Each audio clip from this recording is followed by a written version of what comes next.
Hello and welcome to today's webinar looking at how you can unlock new revenue streams in cybersecurity. I'm Charlotte, editor in Comms Business, and I'll shortly be handing over to the CyberLab team who will guide you through the cybersecurity market here in the UK and how you might enter it as a non-specialist. Ryan Bradbury, CTO of CyberLab, and his colleague Tony Leopoldo, the company's channel partner manager, will explain more, and they will also guide you through where the current opportunities for growth can be found.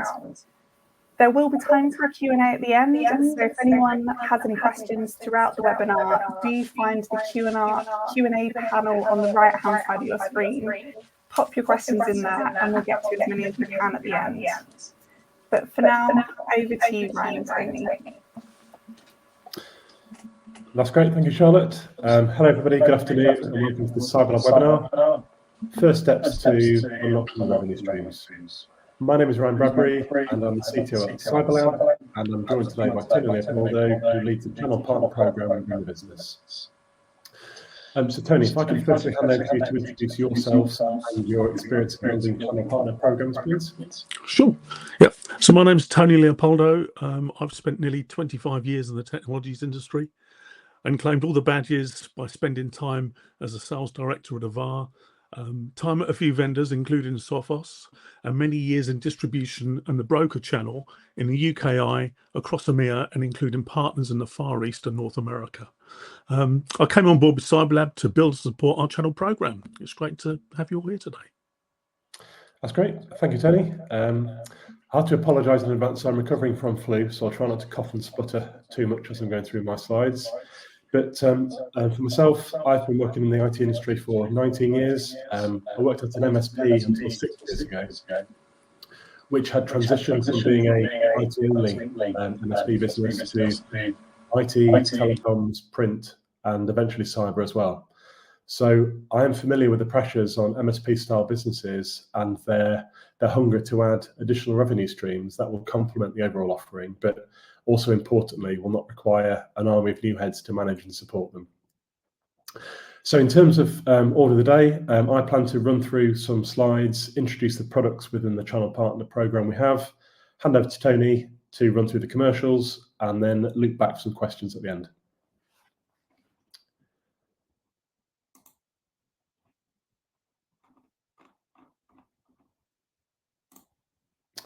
So I cannot do a show of hands because I can't see anybody's faces, but on the assumption that there are some people on the webinar today who haven't heard of CyberLab, I thought I'd just spend a minute just to quickly introduce the business. So up until 18 months ago, CyberLab was one of 3 businesses within the Chess ICT group. The 3 businesses related to 3 previous acquisitions: Forces, Armadillo, and CyberLab. A decision was made in May 2023 to separate out the cyber businesses into a separate legal entity rebranded as CyberLab. So as a result, Chess ICT remains a big player in the managed ICT, cloud, connectivity, and telecom space. And at CyberLab, we're a cyber-focused consultancy business, and we deliver software licensing solutions, managed and professional services, cyber essentials, and pen testing.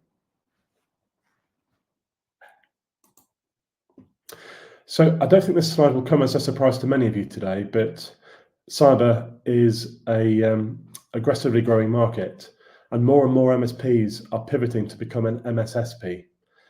And coupled with this, I think another reason for growth is more and more end customers are more aware of the cyber threats that now exist and realise that they have to invest in the cybersecurity posture to reduce risk and be compliant. And 50% of businesses have experienced a cyber incident within the last year.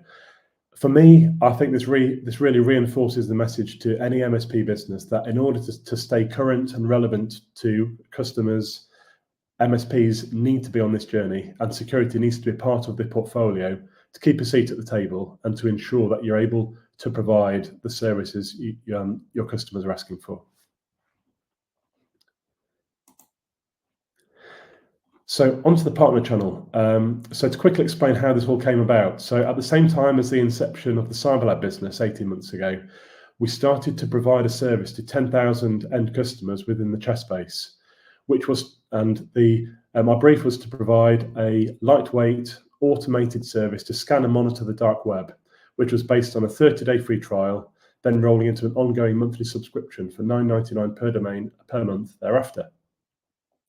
We had built a cloud platform which houses the scan engine for the dark web, as well as an admin panel for the Chess customer services team, and a cloud user interface for all end customers to view their breach results and generate reports. We started to receive interest from customers and other partners who were keen to work with us to deploy the same service for their customer base. So we set about enhancing the portal to add white label functionality, allowing us to onboard additional MSP partners.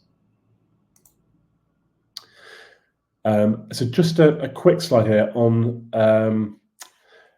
the dark web. So just to clarify for anybody who is a little unsure, I think this slide and illustration of an iceberg is probably the easiest way to explain this. So the surface web, which accounts for about 4% of the internet, is all internet resources that are indexed by search engines. The deep web, which accounts for about 90% of the internet, is all those encrypted pages or pages behind a paywall, which is online banking, it's students accessing university resources, anything that requires a login is considered to be the deep web. And then the dark web, which accounts for the remaining 6% of the internet, is firstly requires a special internet browser to access. It is not indexed by any search engine, so it's not particularly easy to find your way around. But the dark web is often where criminals will share, will trade, will sell stolen credentials, which are stolen as part of cyber incidents and then sold for a profit on the dark web. So our scan engine is scanning tens of thousands of locations on the dark web to harvest any breach data we can find and feed all those back to our customers.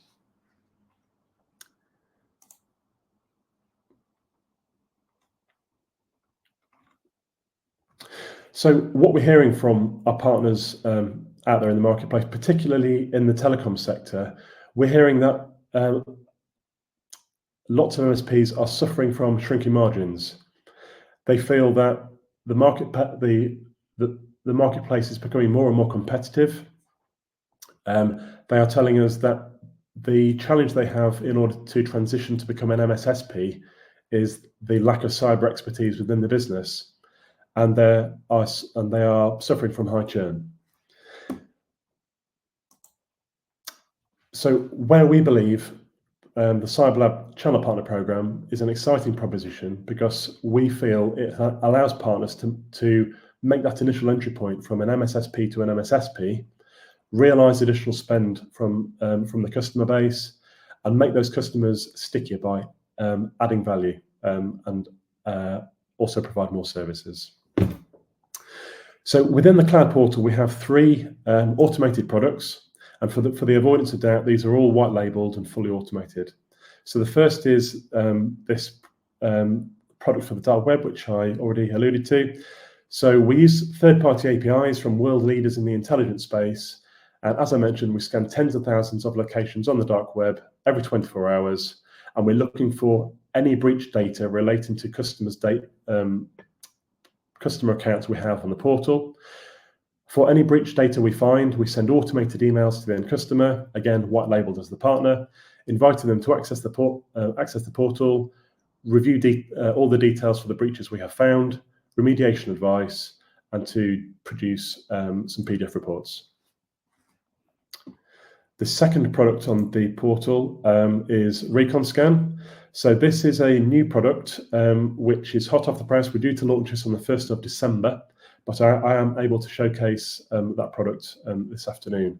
And ReconScan is a fingerprinting tool which our pen testers use at CyberLab. So the pen test team, when they start a pen test engagement, that engagement typically starts with a number of automated scans. The pen testers will then review the output from those scans and find potential weak entry points into the customer's environment where they can then focus the manual human element of their pen test.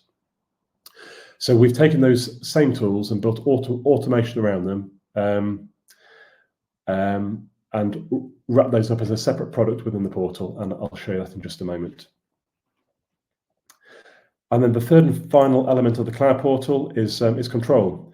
So we have an upgrade path from within the portal for both the dark web and the recon scan products, where customers can, from within the portal, upgrade to a control subscription, which then also includes vulnerability scanning, security awareness training, and phishing simulation as well.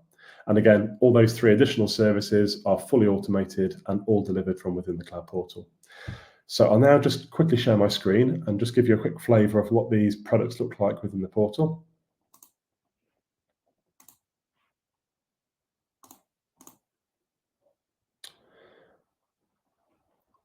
Okay, so just to quickly walk you through this. So the dark web product, this is a fictitious account we've set up, and a customer, this is previewing a customer front end when they click on a magic link within one of the emails they receive. So the customer is able to view all the breaches that we've found for their account, filter by the breach type, expand a breach to read information about that breach and read remediation advice, acknowledge the breach and include some actions and notes in terms of what they have done as a business to reduce the threat the breach poses to their organization.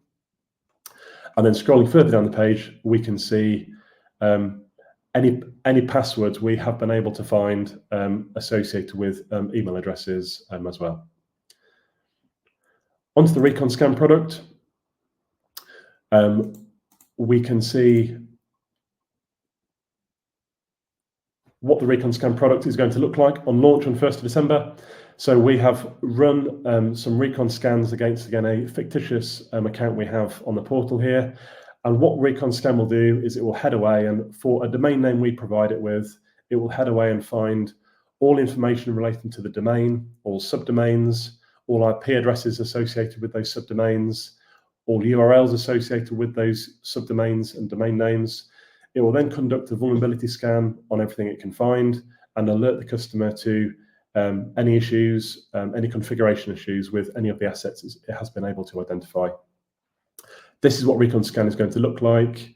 And then the last thing to mention is we have a visualization tab where we can show the customer how all those online assets link together, what open ports are associated with them, and the underlying tech stack against each of those as well.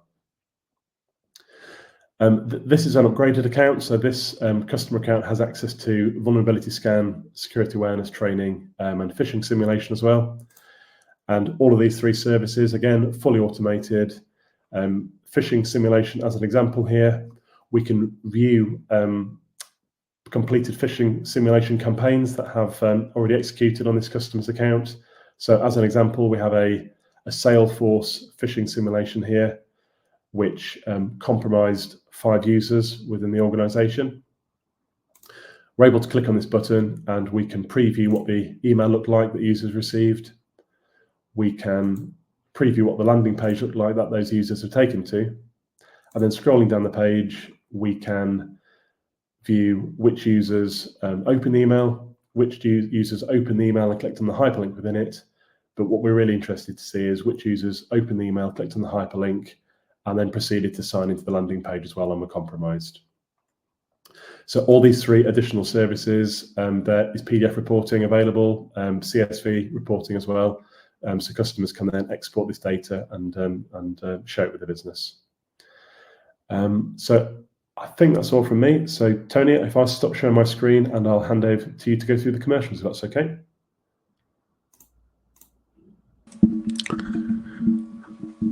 Lovely, thanks, Ryan. So this slide shows examples of potential revenue streams that can be made if you to upload 200, 500 and 1,000 customers onto the platform. The potential effect on your business valuation is considerable. Using the EBITDA formula and calculations, you can see from the figures at the bottom of each silo. With 1,000 customers, the valuation impact could be over £3 million. It's worth reminding you that the overheads to supporting this service are minimal, as the platform is fully automated and AI powered, with zero cost to you and no barriers to entry to our partner program. You need to use little to no resource other than monthly billing to manage the service, but the return on your business in monthly revenue and valuation impact can be substantial. If I take you to the next slide, please.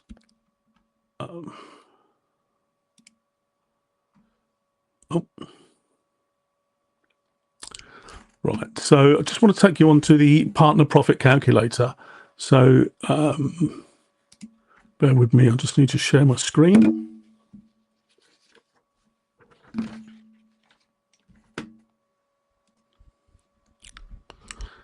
So as you can see here, the partner profit calculator we're showing here for Dark Web Monitor only, and the example in here is 150 customers. We usually see an 8 to 10% opt-out rate, so I'll put in 10% on there with a list price of $9.99 per domain per month. This provides you with a monthly Dark Web Monitor profit of just under £620. If we then get an upsell rate of 20% to upsell to control, which includes the vulnerability scanning, the security awareness, and the phishing simulation, and if those customers have an average of 50 users per customer, you'll see here that the profits for that monthly profits for control are £3,240. The main reason for that is now we're looking at the billing being per user per month. So if we add them both together for Dark Web Monitor and for Control, you'll see the total monthly profit is just under £4,000 and an annual profit of over £46,000. However, if we then add Recon to that as well, so we've got Dark Web Monitor and Recon with 150 customers, the same figures as we had before, £620 monthly profit on Dark Web Monitor. But Recon gives you a profit of just over £900. And the reason that's higher, even though we're still charging $9.99, or the list price is still $99 per domain per month, is that we will offer you an additional 50% margin if you have both of these services combined. As you see, the impact on the total annual profit now brings it up to just over £57,000. If we then go in and consider the figures that we had before in the previous slide, and we put 500 users in, you see now how the profits have increased quite substantially, with monthly Dark Web Monitor going to just over £2,000, monthly Recon just over £3,000, and if we include Control with the same figures of 20% upsell rate, you've now got a total annual profit of over £190,000. Following this webinar, we'll send you links to this partner profit calculator, and then you can put your own figures in for your own customers to get an idea of what your revenues can be. So if I can go back to that previous slide, next slide.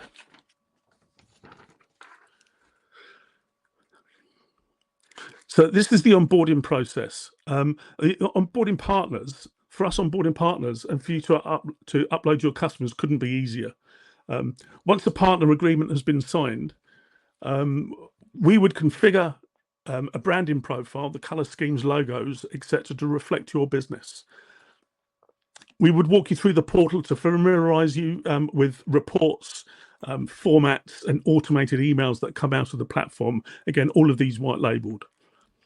The only really two things that we ask the partners to do is one is to send out a templated email to the customer base, introducing the benefits of Dark Web Monitor and introducing them to the 30-day free trial, and then uploading a CSV list of your customer base onto the platform.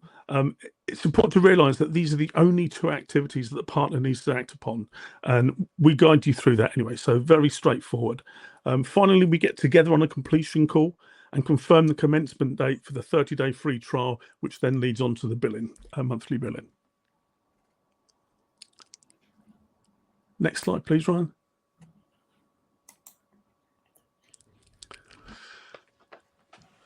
This slide highlights the services, the additional services that CyberLab can provide through the channel. We can provide services in isolation or in response to the result of a vulnerability scan from the platform. We can provide professional services, pen testing, cyber essentials, essentials plus. managed services and products like Sophos and ForcePoint. We can support your in-house cyber practice, help you build one, or be your resource to further extend your capabilities and revenue streams. It's important to remember CyberLab is a cyber security business, not just a service provider. And in summary, I hope you found that this is exciting and compelling opportunity for MSPs to transition to the MSSP arena and create additional revenue streams. How could we leave a webinar without offering a special offer? If you onboard your customers by the 31st of January 2025, we'll offer you 50% discount on your first invoice. Thank you very much for your time. We're now open to any questions. Lovely, thanks both of you. And if anyone watching does still have some burning questions, there is still time to pop those into the Q&A panel. So add as many as you can and we'll get through them as quickly as we can. So first up, the first question that's come in is just asking how long typically it might take to onboard customers onto the platform. Okay, shall I answer that one, Tony? Yeah. Yeah, sure. So I think realistically, signing the partner agreement, configuring the partner profile is something we can turn around realistically within a couple of business days. And we then schedule an onboarding call with a partner, as Tony mentioned. And after that, it's really just asking the partners to send that email to their base to introduce the service. So they are expecting this 30-day free trial to arrive. And then just to schedule a start date and when they would like the trials to commence. So fairly swift on our side, but I would say easily within a 2-week period.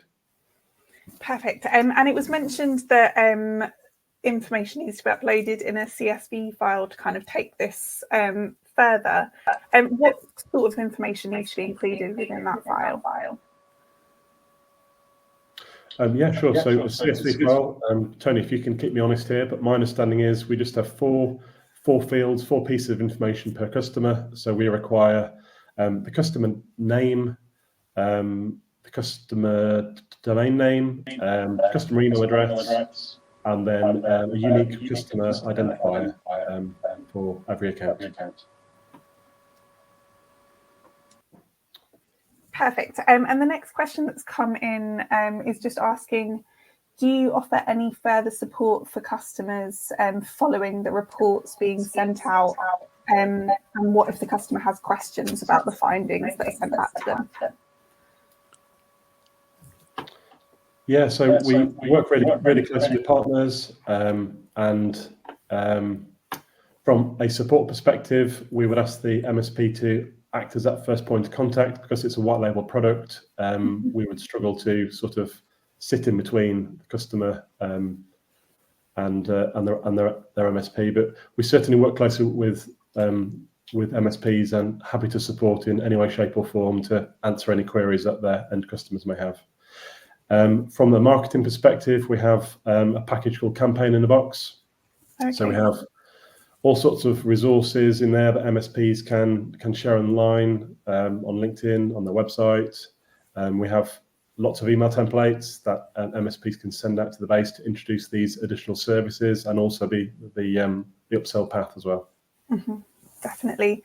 And one challenge that there can be with kind of cybersecurity and helping businesses to kind of understand what's out there and kind of what it means for them, I guess making it a bit less abstract. Is that what your visualization tool is looking to do? Is it to just kind of help customers to understand the threats that their organization is facing and kind of what it means for them? Largely, yes. So we think those 2 automated tools are really insightful and help a small business to understand what threats are out there, what those threats might mean to my small business, and what steps I should take to remediate the risk of potential cyber incident from those, if it's a breach on the dark web, if it's a vulnerability on their website. Mm-hmm. And then in addition to that, we're hearing a lot from the insurance space at the moment that things like security awareness training, phishing simulation campaigns are really important factors in terms of obtaining and renewing cyber insurance. Mm-hmm. So I think it's a case of adding all of that together and looking at the Yeah. bigger picture. There isn't a perfect scenario, there isn't a perfect set of products or tools that can reduce the risk to zero, but I think it's about using as much of those as you can to help you support and manage your cybersecurity posture.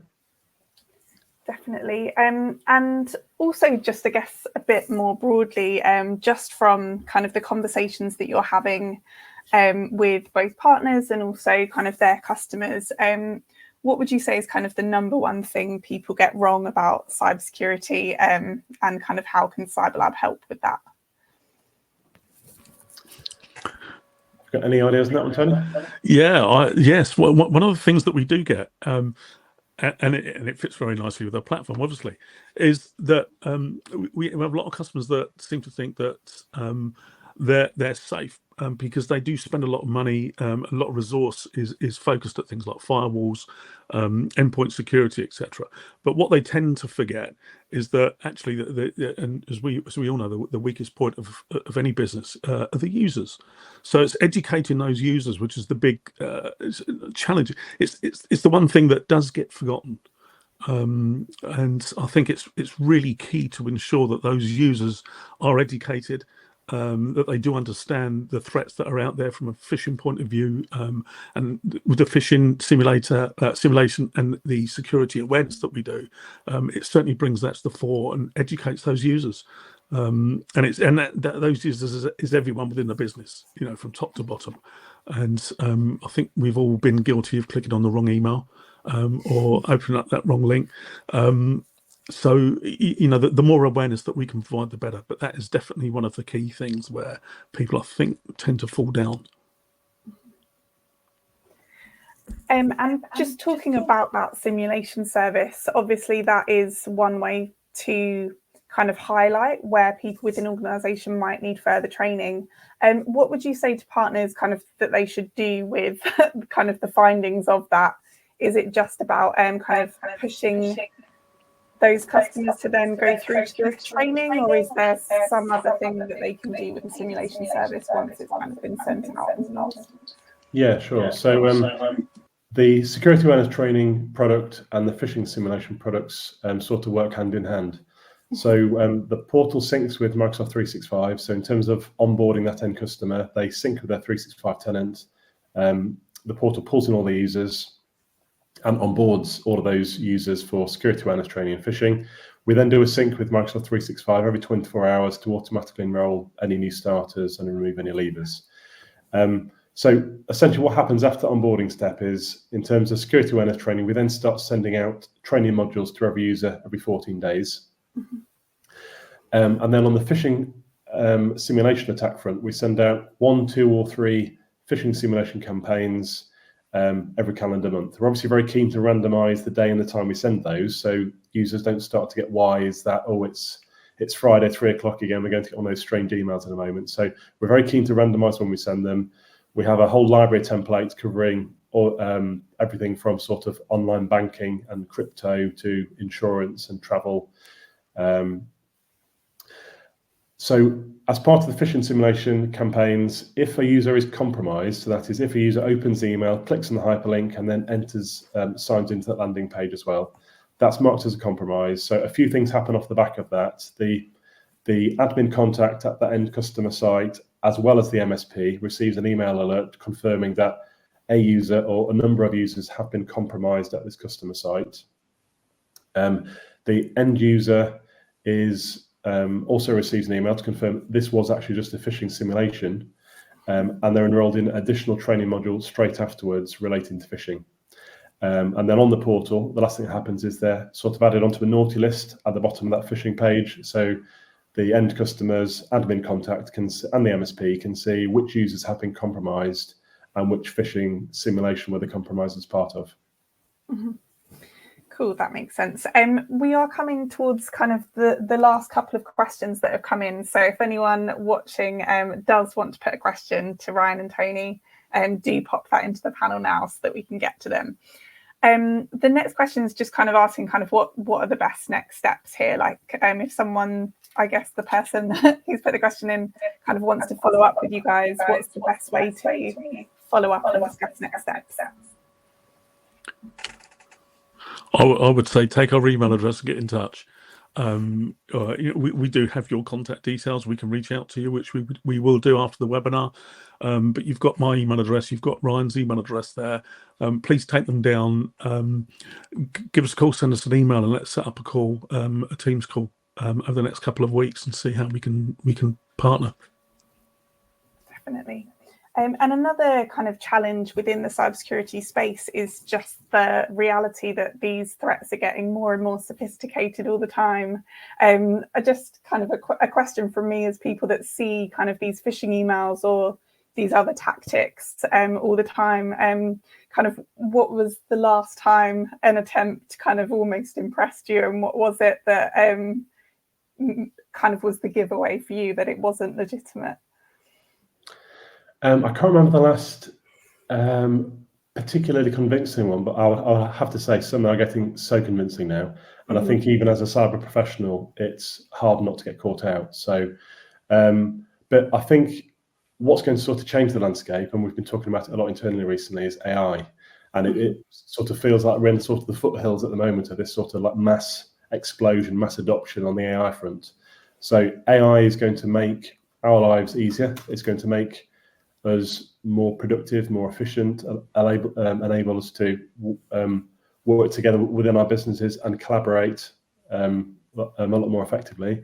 But unfortunately, for the cyber criminals who are writing these phishing simulation attacks and these ransomware strains as well, it's going to allow them to iterate and an awful lot faster, and means, like, for example, the phishing simulation attacks or the phishing attacks that they are sending out are going to be much more effective as well. So it's going to be an ongoing challenge to ensure that we try and stay in front and make sure that we're doing everything we can to educate those end users to these evolving threats as well.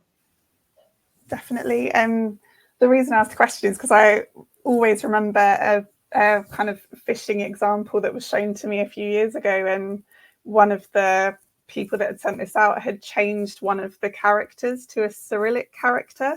So it was so close to the domain of the legitimate company. And it's just so scary, like how sophisticated these are and how they're like almost undetectable unless you've got the right protections in place. And those examples really can make a business realize they need to invest in stuff like this that's going to help to protect them. Absolutely. I mean, even things like an L's been replaced with an I, and just some really subtle changes in a domain name or an email address can be incredibly hard to spot. Yeah, very creepy. So that does bring us to the end of today's webinar. Thanks so much, Ryan and Tony, for sharing your thoughts with us today. That's great, Charlotte. Pleasure. Thank you very much. Pleasure. Thanks very much, everyone. If anyone watching wants to share this with colleagues, it will be available on demand, but you can also follow up with the guys using the details on the screen. Thanks so much, everyone.